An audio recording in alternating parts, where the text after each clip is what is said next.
Alright, so this is going to be a part 2 to my previous video in which I talked about my father's death. There were some things that I wanted to discuss in that video, but due to time constraints, I didn't have enough time to talk about. So this is going to be an appendix to that. Now, where was I going to start? Oh yes, so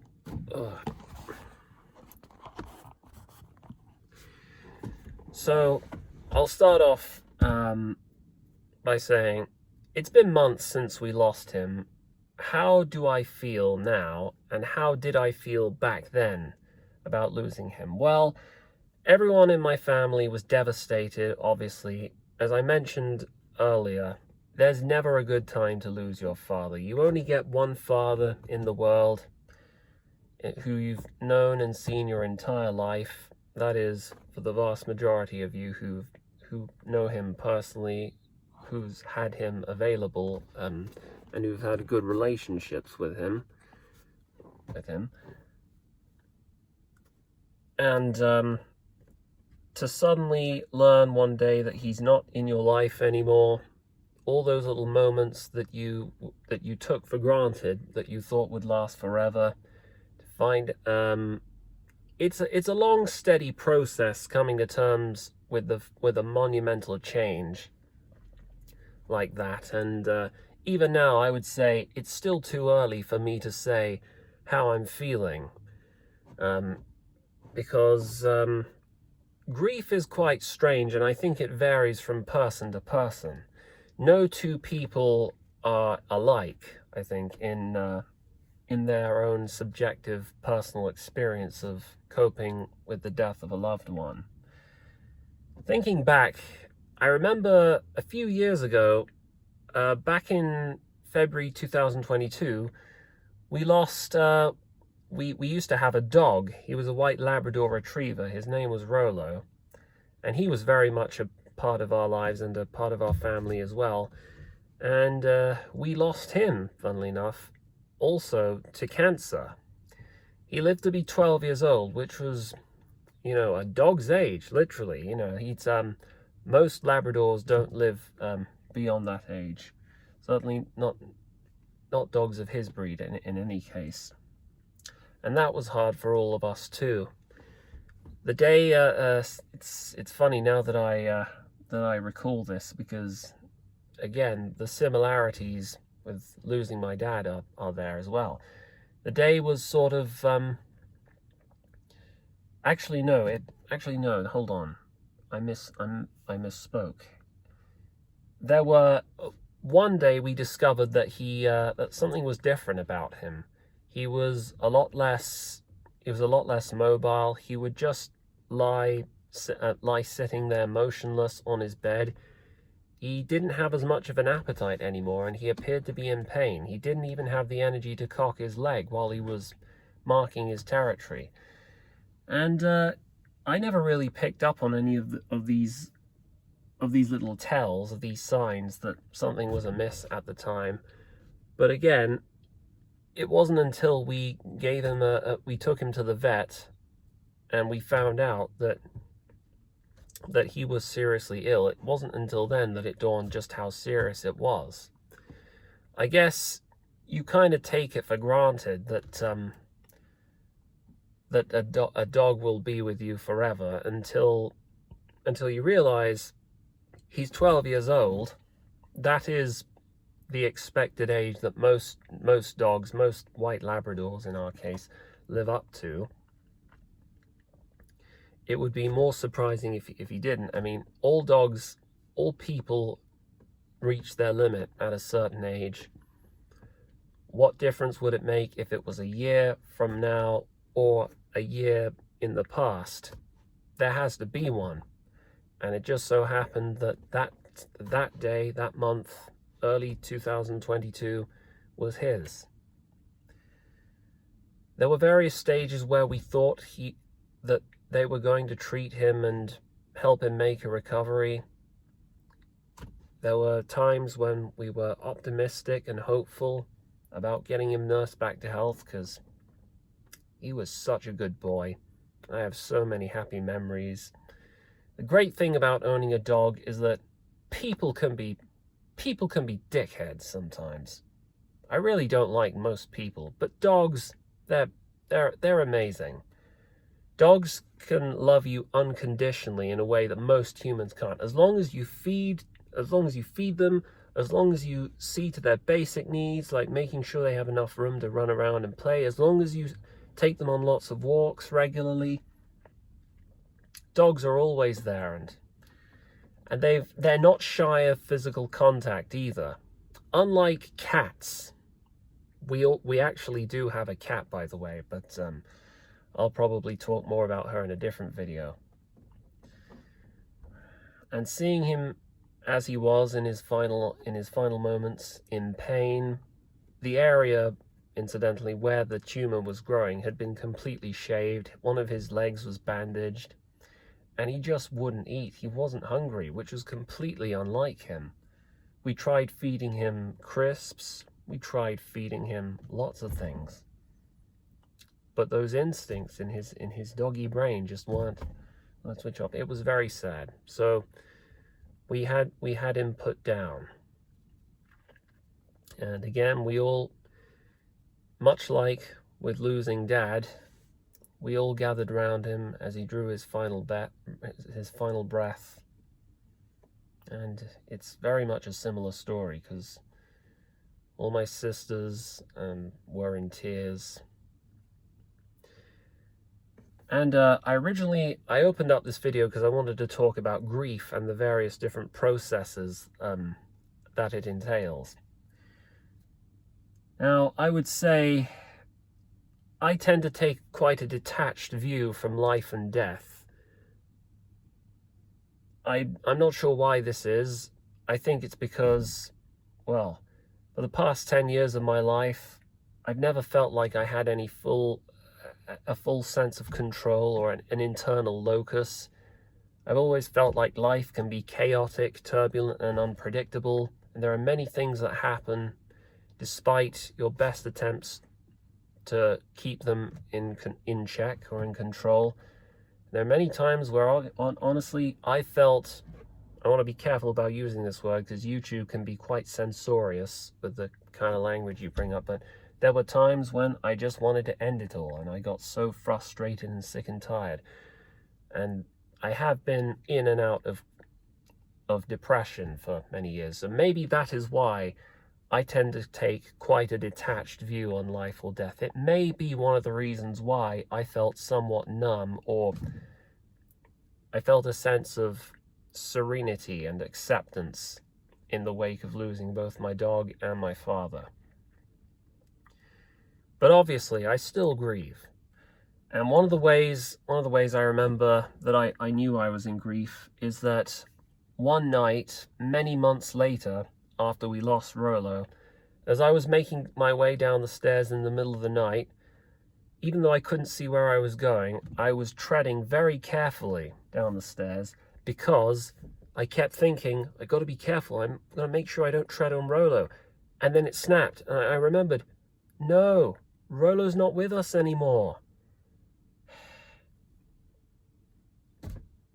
That's one of the surprising things about grief. You know, it's really difficult to say definitively when you've reached the stage where you finally accepted the death of your loved one. I'm not still. I wouldn't call myself in mourning still for my dog, you know, because Rolo was a wonderful dog. He was one of the best friends ever. I loved him to bits. But all dogs have a lifespan, and it's possible, I don't know how realistic or likely it's possible we might get another dog. But you don't get another father in your life. Obviously, there's an order of magnitude. Losing your father is orders of magnitudes more serious and more painful than losing a pet. I think we can all be in agreement there. And it is difficult for me to say how I feel about this. I did, in the last video I made, I talked about how there was a card I left on the mantelpiece. It was the Father's Day card that we all got for Dad, and in it was my own words in which I wrote, "Here's to you making a full recovery so we can have more drinks in the pub and have more meaningful conversations about life." It's painful reading something like that, which you wrote a world ago, back when you thought recovery was possible. It takes quite a bit of mental adjustment to get to grips with the new normal. I know there's going to be many other ways in which I'm still going to be coping and getting to grips with this new reality, but again, I still feel like it's too soon to say. I don't know in what ways this is going to affect me. Another thing I would say, which I feel quite strongly, it relates to grief, but it's a little different in that it's a sense of powerlessness and futility. See, as a man, by the way, I'm the eldest son in the family. Now, anyone who's male and who's also the eldest son in any family, you feel a sense of duty and honor in that since the man of the house is no longer there, anyone who's lost their father, I don't know if I speak for all of you, but this is how I perceive things. You feel like it's your opportunity or your calling now to take up the mantle and the reins to be the new caretaker of the family, which is something that I felt actually one of the reasons why I probably wasn't in as much grief as everyone else in the family is because I had pretty much accepted and come to terms with the fact that we were going to lose Dad. I think back in November of 2023, when we learned just how serious his diagnosis was. Now we were all hoping that he would make a recovery, but I had in my mind, part of me had entertained the theoretical future in which he won't be around anymore. And I had made plans. I had made certain provisions in my life in accordance with that possibility, with that eventuality. See, my dad always wanted me to finish my course, my MSc in surveying, so I could then get a foothold in the surveying trade. But with Dad no longer in the picture, I'm no longer going to have that foot in the door. I'm going to have to work my own way in the trade. I won't be able to rely on him and his first-hand experience and expertise to show me what the trade is like. I'm going to have to rely on my own wits in order to sort of make it in there. But at the time when this was going on, back in November 2023, I was in a really, I really wasn't certain as to whether I would even pass one of the exams I was taking. Part of me felt like I was probably likely to fail the exam in any case, and that the possibility of me being a surveyor was a no-go. So so this other possibility occurred to me at the time, that of being a truck driver. It's funny to think back, I never would have considered myself being a truck driver even as much as 3 or 4 years ago, but my life changed in a lot of ways when I got my driving license. It changed because I felt like I discovered a new skill which I didn't know it was possible for me to attain. And I built so much confidence, both in driving and due to the fact that I work a job that as a postman, which involves me doing a lot of driving in and around my local area. It made me feel like I could take this a step further and I could earn a means of living in a different way, one entirely from my own initiative. I could finally sidestep all the cumbersome, boring, and pointless, well, what I felt at the time, hustle of studying and doing research for... Why is it that the surveying trade needs people with degrees? I honestly don't understand. I feel like our job market and our economy is so saturated with these useless degrees, which we just don't need and are just putting us all in debt. But anyway, this is just the way things are now. It's like a requirement. It's an expected sort of requirement that you need to have a degree in something if you're to even just stay, not just to get ahead of the curve, but just to make sure that you're in line with all the other applicants. So I made the decision to pursue a career in driving a truck. And initially I was reluctant to tell my parents about this because I wasn't sure how they'd react. I mean, this was a decision that I'd come up with entirely on my own initiative. And I initially didn't plan on telling either of them, but eventually Mum was quizzing me about where the money I had, you know, from my grants and my earnings from my job, where it was all going, and eventually I had to break the news to her. And looking back, I'd say I'm glad that I did, because Dad found out, and I didn't know for sure that I was going to lose him by that point, but all things considered, I'm glad that Dad died with the satisfaction of knowing that I had a backup plan. Of course, many things have happened since then. I am still pursuing my my MSc in surveying. I may even finish it yet, although I'm in my final semester. I've got to produce my research project and a couple more written papers, so it's very early to say at this stage how things are going to go. That reminds me, so I was originally talking about acceptance and grief. Yes, I had... yes, no, that's right. One of the most painful things, as I was getting around to discussing earlier about losing your father, is it's the burden of expectations of knowing what is expected of you and knowing that you're not in the position materially to rise to the challenge. Obviously, my mum still gets upset and lonely, and she gets sentimental a lot of the time. So I'm always there to comfort her when she needs me. I do household chores to lighten her share of the load of work every now and then, when it's possible.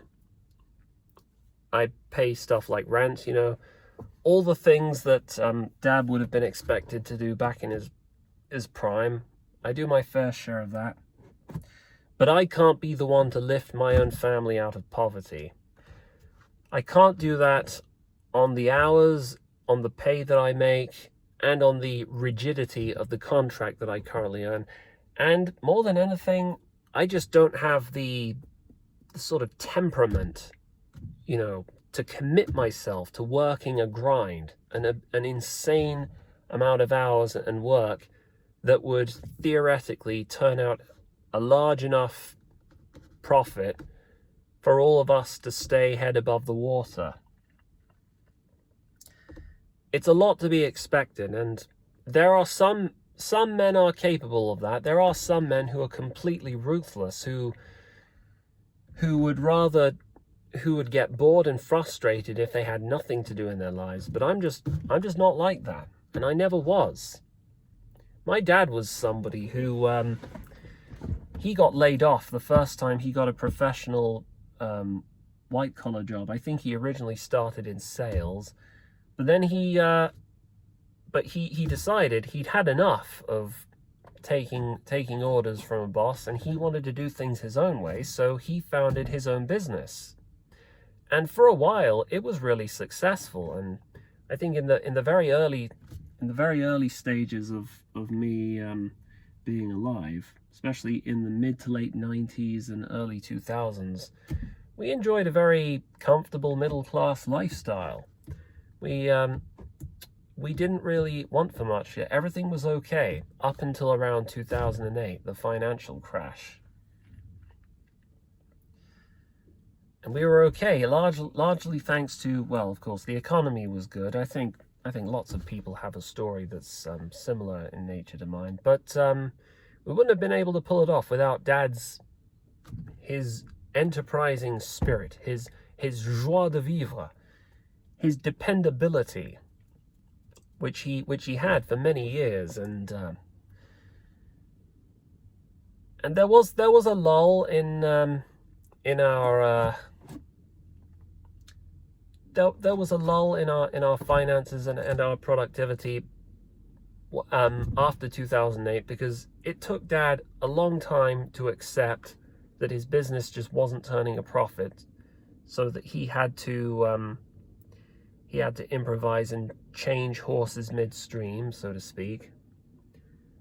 But he still managed it. Come to think of it, this reminds me, Dad was always insecure about one little thing. He had one major hang-up in his life. It's that he never completed his degree. So back in his time, this would have been in the 1970s, he went to the University of East Anglia, and he studied computer science, which was a brand new, exciting. It was a new, exciting project. It was a new, exciting area of research at the time.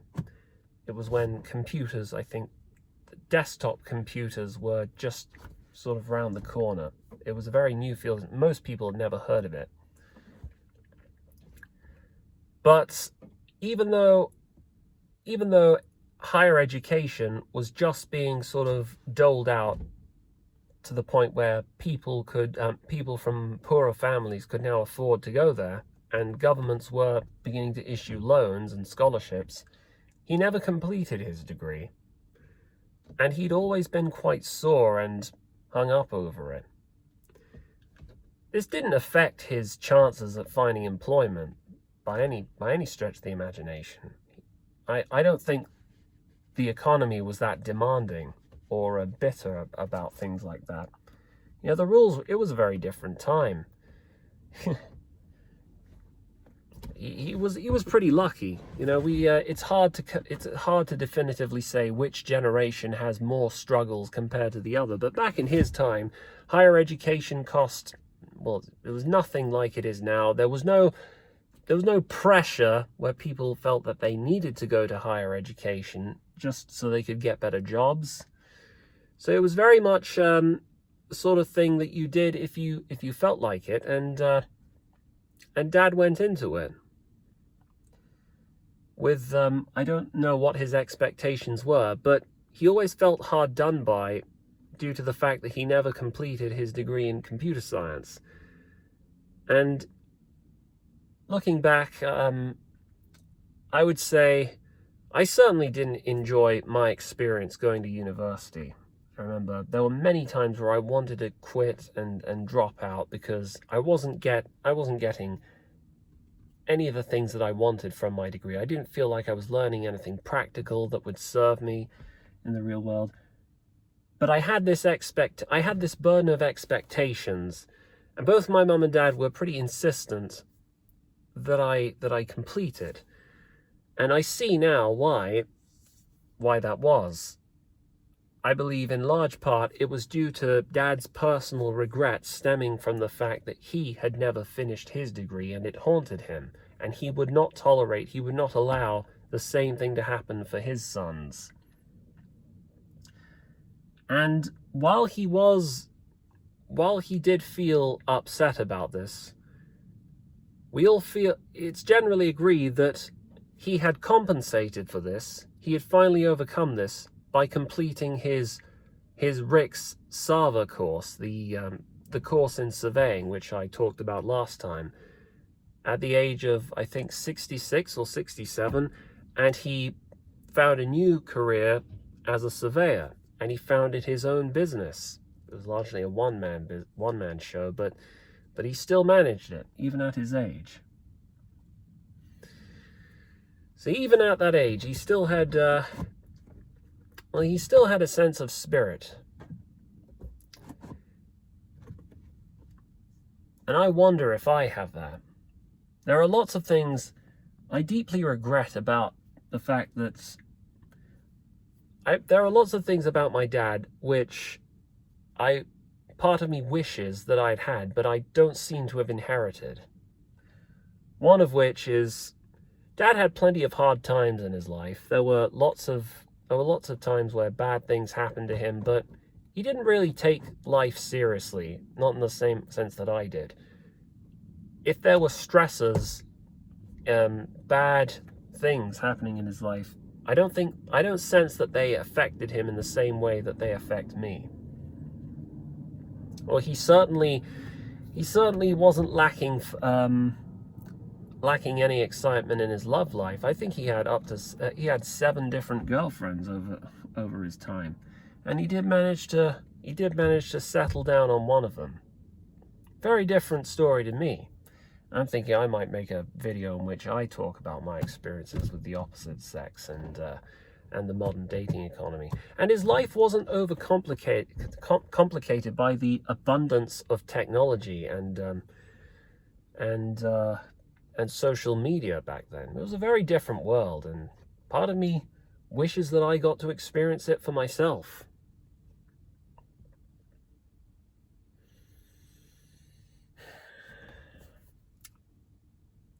I don't know if I might need to make a part 3, another follow-up. I think I've covered things like my personal regret, his personal regrets.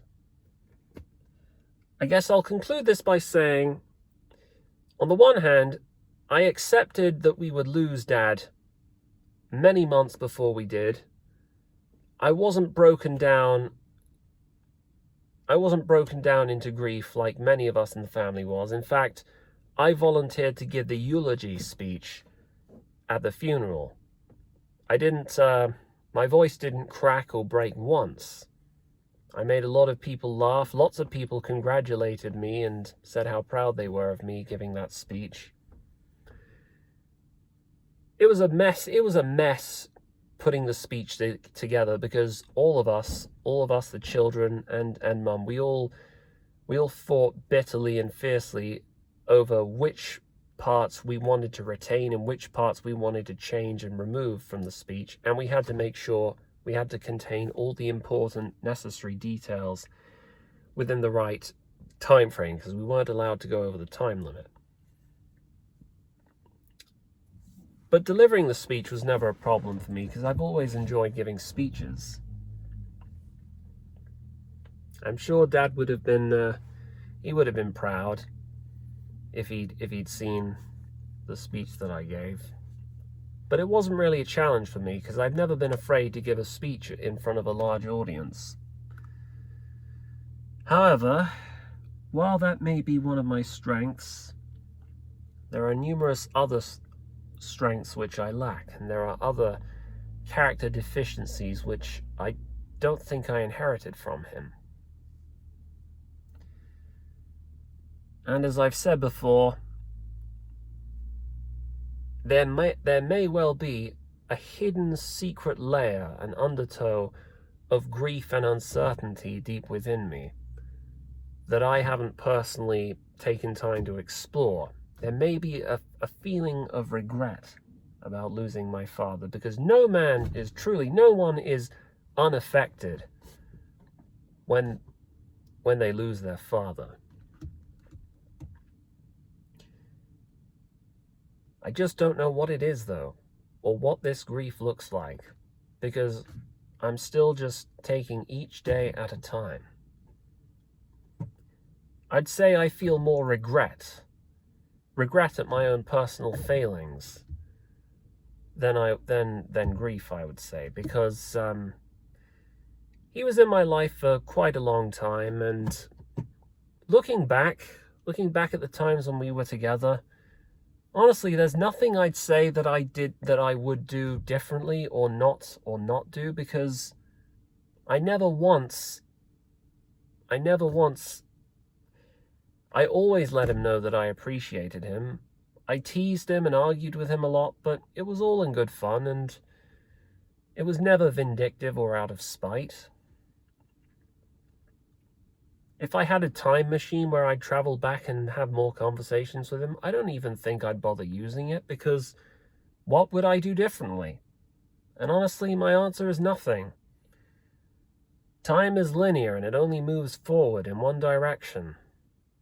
Like, what has happened has happened.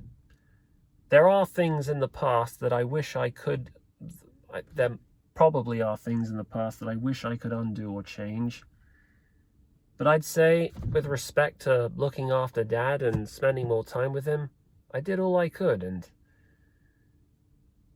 I don't think there's any point reminiscing on what could or couldn't have been, because